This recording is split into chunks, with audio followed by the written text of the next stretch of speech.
Gionee W909 smartphone was launched in March 2016. The phone comes with a 4.20-inch touchscreen display with a resolution of 720 pixels by 1280 pixels.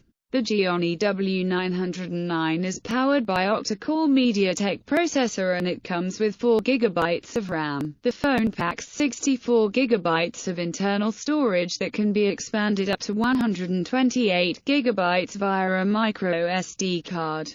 As far as the cameras are concerned, the Gionee W909 packs a 16-megapixel primary camera on the rear and a 5-megapixel front shooter for selfies. The Gionee W909 runs Android 5.1 and is powered by a 2530 mAh non-removable battery. The Gionee W909 is a dual SIM smartphone that accepts regular and micro SIM. Connectivity options include Wi-Fi, GPS, Bluetooth, FM, 3G, 4G. Sensors on the phone include proximity sensor, accelerometer, and gyroscope.